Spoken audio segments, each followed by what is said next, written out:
ازيكم يا شباب عاملين ايه؟ بصوا ده فيديو كده على السريع عن الهارد ساوندز والميرمر، عشان خاطر لما نيجي نتكلم في المحاضرات الجاية الكلام ده ما يعيدوش تاني، ونبقى بنتكلم بس ان احنا بنحط ايه. بنحط يعني ده عناوين نورمال ادد ميرمر، وبعد كده آه كل ما نجيب ديزيز اقول لك النورمال بتاعه ايه والادد ايه والميرمر ايه. بس انت عشان تفهم يعني كلمة نورمال يعني ايه ادد يعني ايه ميرمر هتفهمها هنا ان شاء الله. الفيديو ده تسمعه بعد فيديو الانترودكشن، وهو موجود في البلاي ليست تاني حاجة بعد الانترودكشن. طيب، النورمال هارد ساوند زي ما اتفقنا قبل كده ان هي عبارة عن ايه؟ عبارة عن الساوندز اللي بتحصل نتيجة الكلوجر اوف فالف. عندنا في S1 وفي S2. S1 بيحصل لما الميترال والترايكاسبيد يقفلوا. ميترال والترايكاسبيد بيقفلوا ليه؟ علشان الفنتريكلز تنقبض وتودي الدم في الأورطة والبلمونري في حاجه اسمها الفنتريكولار سيستول. فالاس 1 يحصل بعديه السيستول. بس عايزك تفهم حاجه، كلمه اس 1 بيحصل بعدها السيستول، اكشلي انت مش هتعرف تفرق ما بينهم. يعني كل ده بيحصل في نطاق زمني واحد. الفروق ديت سريعه جدا، مش هتعرف تفرقها خالص. يعني ايه؟ يعني انت مش هتسمع اس 1 بالسماعه وبعدها تحس بلس على عيان اللي هو السيستول. لا، انت هتسمع على بالسماعه وفي نفس الوقت بتحس بلس، خصوصا لو كان البلس موجود في الكاروتيد. لكن اي نعم، لو البلس موجود في راديال بلس ممكن تلاقي فيه تغيير شويه انت تحسه باحساسك بقى، لكن في الكاروتيد نفس الحاجه. طب ليه بقول المعلومه دي؟ هنستخدمها دلوقتي. حلو قوي. طب اس 2 بيحصل ليه؟ لان الاورطه والبلمونري قفلوا. A2 اورطه، B2 بالمونري. لما قفلوا في وش الفنتركلز، فاكيد مش الفنتركلز هتنقبض، وانما خلاص بقى هم قفلوا في وش الفنتركلز، فمين اللي هيشتغل؟ الاتريا. هينزلوا الدم في مين؟ في الفنتركل. طيب الفنتركل هينزل في الدم، يبقى الفنتركل ماله؟ هيتسع وهياخد الدم وهيريلاكس، فيحصل فنتريكولار دايستول. تمام. حلو قوي. انت دلوقتي حط السماعه على القلب. لما اقول لك كده على القلب واسكت، يبقى اقصد على تحت النابل بشويه، اللي هي الليفت فيفث انتركوستال سبيس ميد كلافيكول لاين. انت سامع دقتين لب دب، صوتين، بس ما انتش عارف مين فيهم اس واحد ومين فيهم اس اتنين. ما هي دايره، يا ترى الصوت ده اس واحد واللي بعديه اس اتنين، ولا ده اللي اس واحد واللي بعديه اس اتنين؟ ما انتش عارف. طبعا مع الوقت هتبقى عارفها عادي جدا من غير الحاجه اللي هنعملها دلوقتي، لكن الحاجه دي عشان تتعلمها في الاول. هتعمل حاجة اسمها مزامنة أو تايمنج. يعني إيه؟ يعني أنت في عندك حدث بتزامنه بحدث تاني. تمام كده؟ يعني إيه برضو؟ يعني أنت دلوقتي بتسمع بالسماعة بإيد، وودانك فيها السماعة. الإيد التانية بقى فين؟ الإيد التانية محطوطة على الشرايين، تحديدا الكاروتيد، وبتحس البلس. فأنت سامع صوتين، صح؟ الصوت اللي بيكون مع نبضة الكاروتيد، يعني أنت حاسس بإيدك الشمال نبضة في الكاروتيد، وبإيدك اليمين حاطط السماعة على قلبك أو على قلب أي حد وبتسمع. الصوت اللي هيكون مع نبضة الكاروتيد بإيدك اللي انت حاسسها هو ده اس واحد. ليه؟ لأن الصوت ده معناته سيستول. فكون الصوت ده كون الصوت اللي هو اس 1 أسمعه مع النبض، يبقى أكيد ده اس 1. هل ينفع أسمع النبض ويكون الصوت اللي معاه اس 2؟ لا، ده اس 2 ده بعديه، لكن النبض يكون مع اس 1. فأنت حسيت بإيدك النبض وسمعت صوت، هذا الصوت اس 1. طيب، وهتسمع صوت تاني هتحسه في غير وقت النبض. دي مهارة كويسة جدا يا شباب، اتعلموها جدا يعني. اتعلموها على نفسكم كتير قوي وعلى الأسرة وكده، وعشان لما تيجوا على البيشنس تعرفوا تعملوا تايمنج للميرمر. حلو قوي. وما تقلقوش، كتير مننا بل يعني تلات ارباع الدفعة عرفت تعمل تايمنج يعني عادي خالص. طيب الصوت اللي بيبقى في غير نبض الكارد، يعني انت حاسس نبضة فسمعت معاها صوت فقلت اس 1، بس سمعت صوت تاني اهو الصوت التاني ده اس 2.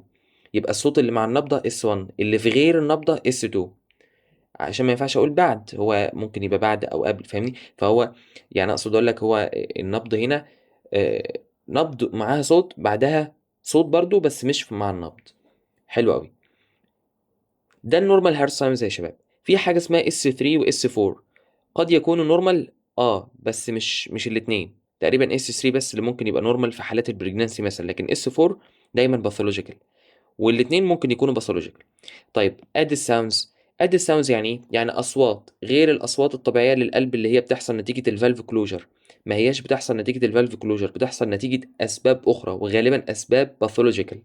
هذه الاصوات تشبه اصوات الفالفات. هي ليها كاركترز مختلفة، اوبننج سناب وايجكشن كليك وحاجات كده هناخدها في على مدار المنهج، شبه اصوات الصمامات، لكنها مش ناتجه عن قفل الصمامات، وانما ناتجه عن الباثولوجي اللي عندي، الباثولوجي اللي في الديزيز اللي موجود ده، فهنعرفها مع مرور الوقت. طيب هل انت كطالب تقدر تسمعها؟ لو انت كطالب او حتى نايب مش ممكن ما تعرفش تسمعها، محتاجه حد خبير، حد كارديولوجيست خبير ان هو يقدر يسمعها. طيب يبقى انت في الامتحان لازم تقول ايه؟ في امتحان الاوسكي وانت بتكومنت، انت دلوقتي سمعت بيشنت والدكتور مستني منك كومنت، فكومنت، فهتقول له ايه؟ هتقول له دكتور انا سامع نورمال اس 1 واس 2. طبعا هما ممكن يكونوا فيهم بعض الابنورماليتي، هتيجي مع الوقت في المنهج برضو. لو انت حسيت الابنورماليتي دي قولها عادي، ما حسيتهاش قول سامع نورمال اس 1 واس 2. ولازم تقول نو اد ساوندز، لازم تقول كده، ما ينفعش ما تذكرهاش، لازم تنفي. في الطب يا شباب الحاجه اللي ما تلاقيهاش لازم تقول انك ما لقيتهاش، تمام كده؟ فلازم تقول نو اد ساوندز. حلو قوي. وبعدين ممكن هو يسألك بقى سؤال، طب ايه الاد ساوندز اللي ممكن تكون موجودة في البيشنت اللي قدامك؟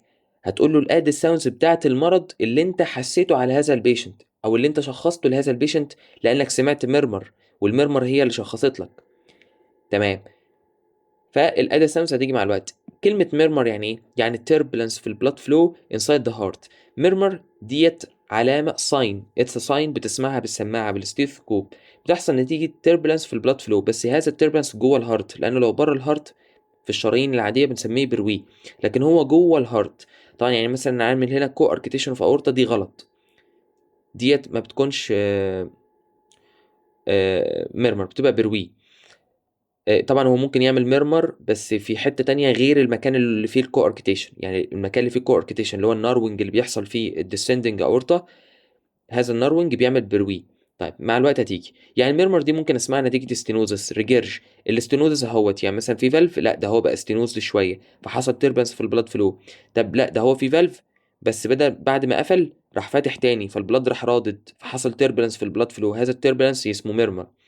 او سيبتال ديفكت، يعني ده سيبتم اهوت، لا ده السيبتم جاي هنا وفي حته ديفكت كده فالبلاد يعدي منها فيعمل تيربلنس اسمه ميرمر. بيتنت داكت، يعني المفروض ده شريان وده شريان والمفروض كان فيهم وصله، الوصله دي هتتسد مع الوقت، لا ده الوصله دي بقى فضلت موجوده فالدم يطلع من هنا على هنا على هنا ففي تيربلنس في البلاد فلو. تمام.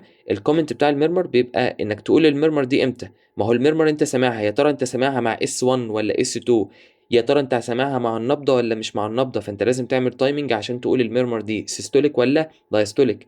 كمان ايه هو الماكسيمال انتنسيتي بتاعتها، اكتر مكان واضح في الميرمر ايه، عشان ده اللي هيشخص لك بتراديت فين. الانتنسيتي، الباتش، الكاركترز، ايه اللي بيزودها ايه اللي بيقللها، الكلام ده بقى هنعرفه مع الوقت خالص وهنتعلمه كله يعني، وما تقلقوش خالص هنتعلمه مع الوقت في الاوقات في المحاضرات الجايه. انا حبيت بس نعرفكم ان احنا لما بنحط السماعه بنسمع 3 حاجات نورمال هير ساوندز، او بنشوف 3 حاجات نورمال هير ساوندز، اد ساوندز، ميرمر، وبنعلق على ال3 حسب الديزيز اللي قدامنا، وعرفنا كل واحد فيهم بيحصل ليه. تمام يا شباب؟